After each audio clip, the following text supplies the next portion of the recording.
नारायण श्री सफला एकादशी की जय। सफला एकादशी व्रत कथा। महाराज युधिष्ठिर ने कहा, हे प्रभु, पौष मास की कृष्ण पक्षी एकादशी का नाम क्या है, विधि क्या है एवं कौन से देवता की पूजा होती है, वह मुझे सविस्तार बताएं।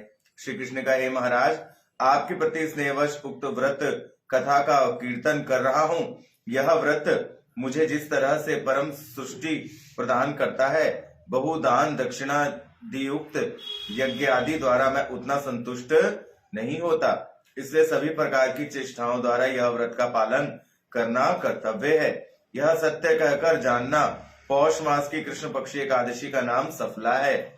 नागों में जिस प्रकार शेष नाग, पक्षियों में गरुड़, यज्ञ में अश्वमेघ यज्ञ, नदियों में गंगा, मनुष्यों में ब्राह्मण, देवताओं में जैसे नारायण सर्वश्रेष्ठ है, उसी प्रकार सभी व्रतों में एकादशी व्रत सर्वश्रेष्ठ है।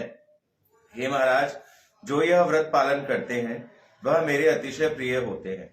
जिसको इस जगत में धन लाभ और दूसरे जगत में मोक्ष की प्राप्ति होती है, नारियल, सुपारी, बैजौरा, नींबू, अनार, आंवला, लवंग, बेर, आम इत्यादि फल और धूप दीप द्वारा देव देव भगवान श्री विष्णु की पूजा करना एवं निशाकालीन निद्रा दूर कर वैष्णवों के साथ हरि कथा में रत रहना।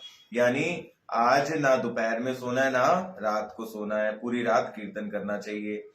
हे युधिष्ठिर, जो एकाग्रचित से क्षण काल मात्र जागृत रहते हैं, उनका पुण्य असीम है। इसके समान फलदायक और कोई यज्ञ या तीर्थ स्नान नहीं हो सकता।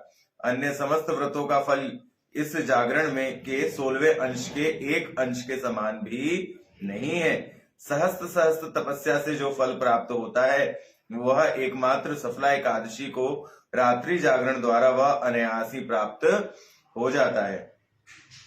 माहेशमती नगरी में चंपावती नाम की एक प्रसिद्ध पुरी थी। वहां एक राज ऋषि के 5 पुत्र में ज्येष्ठ पुत्र लुभक सर्वदा परम पर स्त्री गमन, वैश्यासक्ति, मद्यपान आदि असत्य कार्यों में रत रहकर सब समय ब्राह्मण, वैष्णवों और देवताओं की निंदा करता था। राजा ने पुत्र के इस आचरण से शुद्ध होकर के उसको राज्य से बहिष्कार कर दिया। स्त्री, पुत्र, पति, माता एवं सगे संबंधी से परित्याग होकर उसने एक गहन वन में प्रवेश किया। यानी वो चतुर्नियम के 2 सारे नियम तोड़ता था, पर स्त्री गमन भी करता था, मद्यपान भी करता था, जुआ भी खेलता था, मांसाहार भी करता था। जीवन धारण का कुछ उपाय न देख करके उसने कभी जीव हत्या, कभी निकट सर नगर में चोरी करना आरंभ कर दिया। इस प्रकार से कुछ काल व्यतीत होने पर एक दिन वह नगर के पहरेदारों के हाथों पकड़ा गया, किंतु राजा का पुत्र जान करके उस अपराध से वह मुक्त हो गया। फिर वह वन में लौटकर जीव हत्या और वृक्ष के फल मूल का भक्षण करके दिन व्यापन करने लगा। इस वन में बहुत वर्ष पुराना एक विशाल पीपल का वृक्ष था। वहां भगवान वसुदेव विराजमान है। ऐसा जानकर लोग देवता के समान उस वृक्ष का आदर किया करते थे।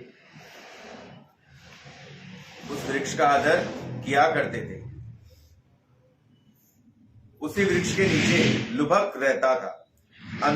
अनंतर बहुत दिनों के बाद उसके पूर्व जन्म के पुण्य फल से पौष मास की दशमी के दिन केवल फल खा करके उसने दिन अपना व्यतीत कर किया, किंतु रात में घोर शीत के प्रकोप से उसने मृत प्राय हो रात्रि व्यतीत की।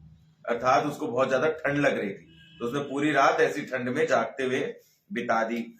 दूसरे दिन सूर्योदय होने पर भी संज्ञाहीन लुभक चेतना प्राप्त नहीं कर पाया, यानी उसकी तबीयत खराब हो गई।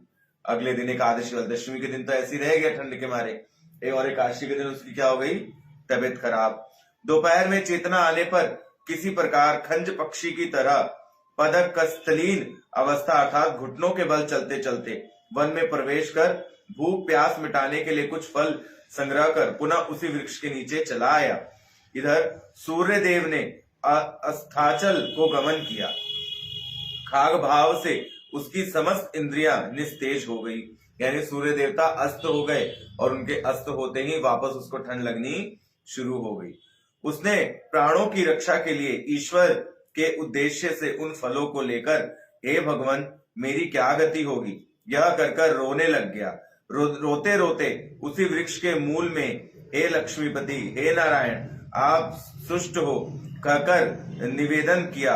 इस तरह से अभुक्त और अनिद्रा से अपने रात्रि व्यतीत कर दी। उसी पापी के रात्रि जागरण को एकादशी का जागरण एवं फल अर्पण जो पूजा कहकर नारायण ने ग्रहण किया, देव योग से किसी सौभाग्यवश लुभक का सफला व्रत पूर्ण हो गया। उस वृक्ष की रात्रि को विष्णु का अधिष्ठान होता है। सूर्योदय होने पर वह वहां से प्रस्थान करते हैं। उक्त घटना के दूसरे दिन प्रातःकाल विष्णु के प्रस्थान के समय में आकाश से देववाणी हुई। बताओ, इतना पापी होने पे भी अच्छे से व्रत कर लिए तो आकाश से देववाणी हुई। क्या कहा? देववाणी हुई, हे पुत्र, तुम सफला व्रत के पुण्य के प्रभाव से राज्य प्राप्त करोगे। वह देववाणी सुनकर लुभक ने दिव्य रूप लाभ किया। उस समय उसकी पाप बुद्धि दूर होकर वैष्णव बुद्धि का उदय हुआ। उसने फिर से निष्कंकट राज्य प्राप्त किया।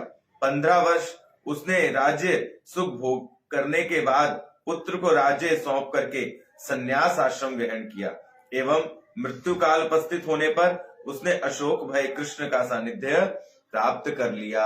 अर्थात जैसे ही उसने राज्य किया, राज्य करने का उसने सारा राज्य किसको दिया? 50 साल बाद अपने पुत्र को। इसलिए 50 साल के बाद संन्यास आश्रम ग्रहण कर लेना ही उत्तम है।